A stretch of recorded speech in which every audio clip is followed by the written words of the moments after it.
J.R. Smith's blunder, a disputed replay overturn and a key missed free throw dealt the Cleveland Cavaliers an emotionally crushing loss in an opener of the NBA Finals that was ripe to be taken away from the defending champion Golden State Warriors.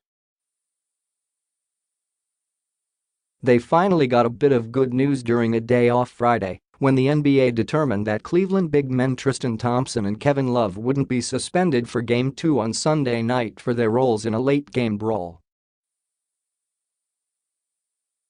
The incident started in the closing seconds of Cleveland's 124-114 overtime loss Thursday night when Thompson was called for a flagrant 2 foul against Shaun Livingston. Thompson was ejected and then shoved the ball into Draymond Green's face before leaving the court. The NBA fined Thompson $25,000 for failing to leave the court in a timely fashion and for his interaction with Green, but downgraded the foul to a flagrant 1. Love left the bench to argue the flagrant call and was on the court when the altercation started. But the league determined he didn't warrant a suspension because he returned to the bench immediately. I just think, especially when a game has been as hard-fought as that one, you don't like to see emotions spilling over at the end, Commissioner Adam Silver said before Executive Vice President of Basketball Operations Kiki Vanderweg announced the penalties. You don't like to see the chippiness. It didn't from my standpoint necessarily get out of hand in that game, but I've been around this game long enough to know that even guys with best intentions, when provoked, they can easily cross a line that you don't want them to cross. Everyone is still trying to figure out what went on in the final minute of regulation in Game 1. It started after LeBron James converted a three-point play to give Cleveland a 104-102 lead with 50 seconds left. James appeared to draw a charge on Durant, but officials went to the replay to see if James was in the restricted area, which would make it a block. While James was clearly outside the restricted area, officials also had the chance to review whether James was in legal guarding position and changed the call to a block because they determined he turned his body and moved into Durant. Then the game really went off the rails when George Hill got fouled with 4.6 seconds left and the Cavs trailing by 1. He made the first free throw to tie it, missed the second. Smith grabbed the offensive rebound, but instead of putting it back up or passing to an open James up top, he dribbled toward half court and threw a pass, running out the clock.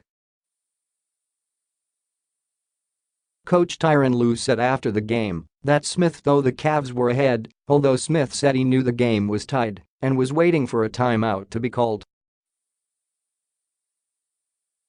Lue said he talked to Smith about what happened but wouldn't give an explanation.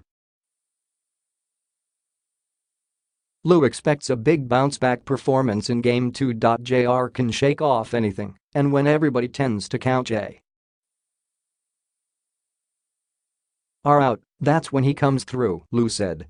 So he's definitely going to start again.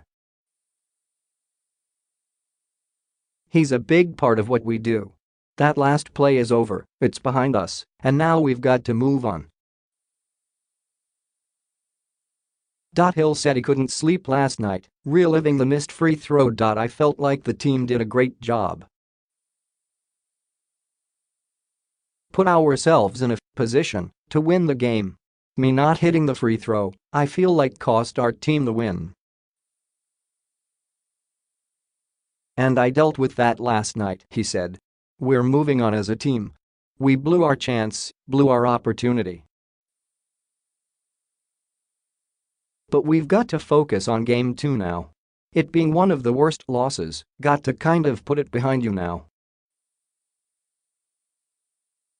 The Warriors had some questions of their own in terms of availability for Game 2.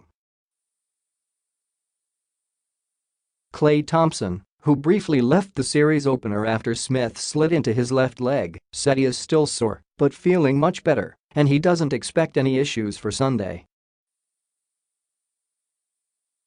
Andre Iguodala remains doubtful as he tries to recover from a bone bruise in his left knee that has sidelined him for the past 5 games. Coach Steve Kerr said Iguodala is improving each day but still not expected to be healthy enough for Game 2.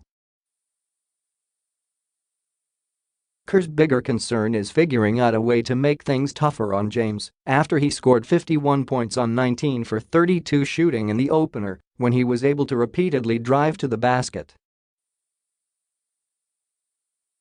"I didn't think we were very good against him last night," Kerr said. "I thought he was spectacular, but I didn't think we made it that difficult for him." That's always the challenge when you play a great player. There is this balance between accepting that he's going to get his numbers but making it difficult. "I never felt like we got him out of any sort of comfort zone last night.